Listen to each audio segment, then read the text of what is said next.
कभी किसी ऐसे इंसान को देखा है जो ज्यादातर अकेला ही रहता हो या कभी कभी खुद से ही बातें करता हो और मन में ख्याल आया हो कि ये कितना अजीब है। खैर, आज हम यही जानने वाले हैं कि इस तरह का जो बर्ताव है ना, वो अक्सर एक बहुत ही गहरी और कॉम्प्लेक्स सोच का नतीजा होता है। तो चलिए इन अनदेखे पैटर्न्स के पीछे की साइकोलॉजी को समझते हैं। तो इस पूरी बातचीत की शुरुआत इसी एक सवाल से करते हैं। हम आखिर क्यों लोगों को इतना गलत समझ लेते हैं? ऐसा क्या होता है कि हम किसी के सिर्फ बाहरी बर्ताव को देखते हैं और उसके पीछे जो पूरी कहानी चल रही है उसे पूरी तरह से नज़रअंदाज कर देते हैं? मतलब हम अक्सर किसी को चुपचाप या अकेला देखते हैं और मान लेते हैं कि शायद वो शर्मीला है या फिर असामाजिक है। लेकिन मजे की बात यह है कि साइकोलॉजी कहती है कि जो चीज़ हमें अजीब लग रही है वो असल में एक ऐसे दिमाग का साइन हो सकती है जो दूसरों से बिल्कुल अलग और शायद कहीं ज्यादा गहराई से काम कर रहा है। तो ये जो ओवरवायर्ड दिमाग होता है, इसके अंदर आखिर चल क्या रहा होता है? चलिए सबसे पहले उन कॉग्निटिव साइंस को समझते हैं जो इस तरह के दिमाग की पहचान होते हैं।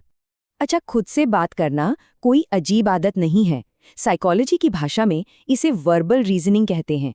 ये बिल्कुल वैसा ही है जैसे कोई अपने विचारों को डायरी में लिखकर सुलझाता है ना? बस यहाँ डायरी की जगह आवाज का इस्तेमाल हो रहा है।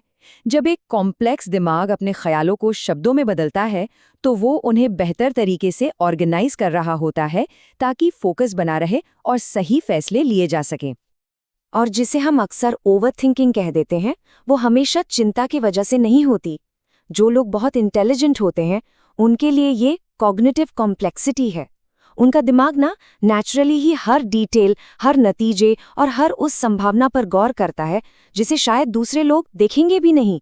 ये एक तरह का मेंटल चेसबोर्ड है जहां हर चाल चलने से पहले 10-40 सोची जाती हैं। और दिलचस्प बात पता है क्या है? ये सारी आदतें जिन्हें हम अक्सर कमियों की तरह देखते हैं, असल में मानसिक काबिलियत के संकेत हैं। जैसे सिलेक्टिव ऑर्गेनाइजेशन, जहां किसी की डेस्क तो शायद बिखरी हो लेकिन उनकी डिजिटल फाइल्स एकदम परफेक्ट होंगी। क्यों?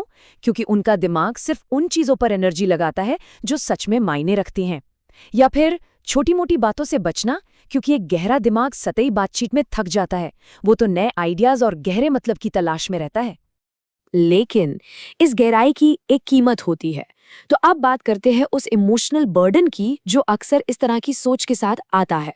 इसका मतलब ये है कि ऐसे दिमाग अक्सर इमोशंस को भी बहुत गहराई से महसूस करते हैं और ये एक दो धारी तलवार की तरह है। एक तरफ ये उन्हें दूसरों को बेहतर ढंग से समझने में मदद करती है, लेकिन दूसरी तरफ ये दुनिया के दर्द और खुशी को बहुत भारी भी बना सकती है, जिससे वो कभी-कभी अकेलापन महसूस करते हैं। और ये स्लाइड तो एक कमाल का कंट्रास्ट दिखाती है। एक तरफ इंटेलिजेंट लोग अक्सर बौद्धिक विनम्रता दिखाते हैं, वो जानते हैं कि वो कितना कम जानते हैं और यही चीज उन्हें हमेशा कुछ ना कुछ नया सीखने के लिए प्रेरित करती है। और दूसरी तरफ है डनिंग-क्रूगर इफेक्ट, जहां कम क्षमता वाले लोग अक्सर अपने हुनर को लेकर जरूरत से ज्यादा कॉन्फिडेंट होते हैं, क्योंकि वो ये समझ ही नहीं पाते कि वो कितना कुछ नहीं जानते। ये जो अंदरूनी लड़ाइयाँ हैं, ये बहुत असली होती हैं। परफेक्शनिज्म से कामयाबी तो मिल सकती है, पर थकावट भी बहुत होती है। और जब दिमाग कभी बंद ही नहीं होता तो आराम करना भी एक काम जैसा लगने लगता है। तो इस तरह की सोच का सामाजिक जीवन पर क्या असर पड़ता है? चलिए अब एकांत की शक्ति को समझते हैं और ये जानते हैं कि क्यों अकेला चलना कोई सामाजिक विफलता नहीं, बल्कि कुछ दिमागों के लिए एक जरूरी फीचर है। कुछ लोगों को ना अच्छा महसूस करने के लिए बाहर से वैलिडेशन की ज़रूरत नहीं होती। साइकोलॉजी में इसे कहते हैं लो सोशल डिपेंडेंसी। वे अपना मनोरंजन खुद कर सकते हैं, अपनी समस्याओं को खुद हल कर सकते हैं और अपने ही मन में आराम पा सकते हैं। तो जब ऐसे लोग अकेले रहना चुनते हैं ना, तो वो लोगों से नहीं भाग रहे होते, वो सतहीपन से बच रहे होते हैं। वो अपनी मेंटल एनर्जी बचा रहे होते हैं, क्योंकि सामाजिक बातचीत उनके लिए दूसरों के मुकाबले कहीं ज्यादा थका देने वाली हो सकती है। ये रिचार्ज करने का एक तरीका है, भागने का नहीं। ये एक बहुत सोचा समझा फैसला होता है। जैसा कि ये विचार बताता है, वे खाली महसूस होने वाले कनेक्शन बनाने के बजाय अकेले रहना चुनते हैं। ये असल में क्वालिटी को क्वांटिटी से ऊपर रखने का फैसला है। ये अकेलेपन का डर नहीं है, बल्कि एक असली कनेक्शन की तलाश है। लेकिन हमारे कुछ बर्ताव सिर्फ हमारी इंटेलिजेंस या पर्सनैलिटी से नहीं, बल्कि हमारे अतीत से भी जुड़े होते हैं। चलिए देखते हैं कि कैसे बचपन के अनुभव हमारे बड़े होने पर हमारे व्यवहार को आकार देते हैं। ये एक बहुत जरूरी मनोवैज्ञानिक कॉन्सेप्ट है, पेरेंटिफिकेशन। जब किसी बच्चे को वक्त से पहले बड़ा होना पड़ता है तो उसका दिमाग अपनी ज़रूरतों को दबाना सीख जाता है। वो शांत रहना, प्रॉब्लम सॉल्व करना और समय से पहले मैच्योर होना सीख जाते हैं, और ये सीख उनकी पूरी जिंदगी उनके साथ रहती है। और इसके लॉन्ग टर्म असर होते हैं। ऐसे लोग बड़े होकर आराम करते वक्त भी बेचैन महसूस कर सकते हैं, क्योंकि उनका नर्वस सिस्टम शांत रहने को खतरे से जोड़ता है। मदद मांगना उनके लिए एक गिल्ट ट्रिप जैसा हो सकता है, क्योंकि उन्हें बचपन में सिखाया गया था कि उनकी ज़रूरतें दूसरों पर बोझ हैं। ये स्लाइड दिखाती है कि कैसे हाइपर इंडिपेंडेंस यानी कि हद से ज़्यादा आत्मनिर्भरता विकसित होती है। ये कोई चॉइस नहीं है, ये जिंदा रहने का एक तरीका है। सब कुछ शुरू होता है असंगत समर्थन से। इसके जवाब में दिमाग खुद को ढाल लेता है और सीखता है कि दूसरों पर निर्भर रहना सेफ नहीं है।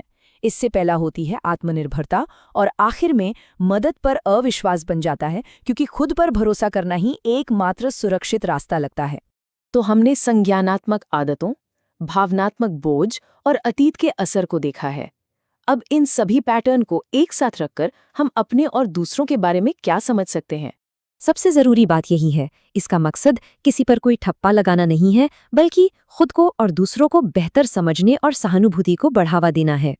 ये इस पूरी बातचीत का निचोड़ है। जो हमें असामाजिक बर्ताव लगता है वो शायद गहरे कनेक्शन की ज़रूरत है। जो हमें हद से ज़्यादा आत्मनिर्भरता लगती है वो शायद एक ऐसे अतीत का नतीजा है जहाँ कोई और चारा ही नहीं था। जब हम सतह के नीचे देखते हैं तो हम आलोचना करने की बजाय जिज्ञासा के साथ लोगों से जुड़ सकते हैं। जब हम किसी के बर्ताव के पीछे की वजह को समझने की कोशिश करते हैं तो हम सिर्फ उन्हें ही बेहतर नहीं समझते, बल्कि हम खुद को भी कहीं बेहतर ढंग से समझने लगते हैं। तो ये सवाल सोचने लायक है। इनमें से कौन सा अनदेखा पैटर्न आपकी कहानी बताता है? अपनी जिंदगी में इन पैटर्न्स पर सोचना एक तरह से खुद को खोजने की यात्रा है, और हर पैटर्न एक कहानी कहता है।